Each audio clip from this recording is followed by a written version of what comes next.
5 gym tips. Now that we're in the gym, what do? And how do we make the most out of our time in the gym? Gym tip number 1, warm up.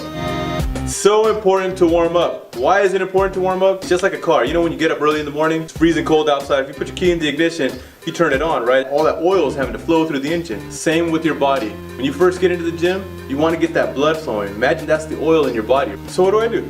You can jog. You can do jumping jacks. My favorite one is the torso twist. You're twisting up top and your feet are slowly moving. Try to get as many joints involved in the warm-up as possible. You could even be dancing.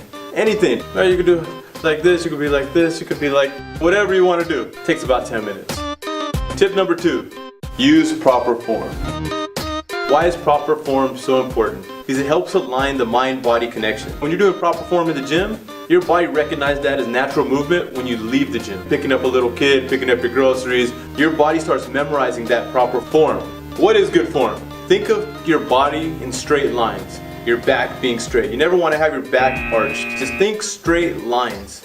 Do things that are manageable. Too much weight, your body's going to tell you that this is too much weight. If you listen to your body and you make sure that everything's aligned, it's easy to keep proper form. So how do you keep great form? With tip number 3, the mirror is your friend. The mirror is your biggest ally in the gym. Now, what does that mean? When you're looking to perform any new exercise, or you just want to go ahead and make sure you're doing an exercise right, you use the mirror to go ahead and do that.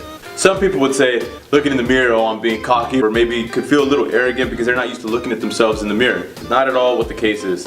What you're doing is making sure that you're performing your exercises properly, so people admire the way that you move, and they're like, man, that guy knows how to work out. Tip number 4, breathe. It's one of the most neglected things. You see a lot of people who don't get gains. It's because they haven't taken the time to actually get good at breathing. One of the biggest mistakes people make is they hold their breath.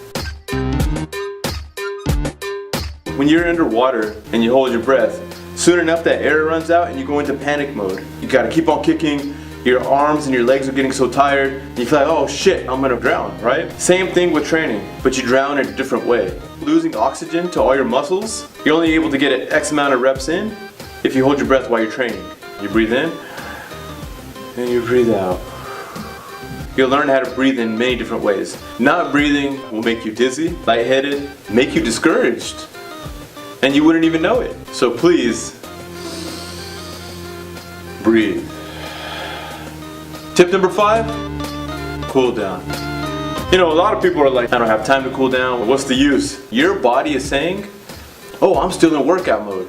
Do you want to tell your body, it's time for us to cool down? Because you need to shift gears. You're basically almost singing your body a lullaby.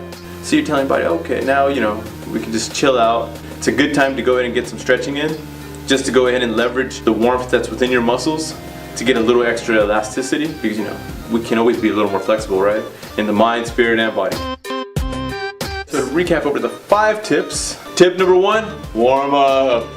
Tip number 2, use proper form. Tip number 3, the mirror is your friend. Tip number 4, breathe. Tip number 5, cool down.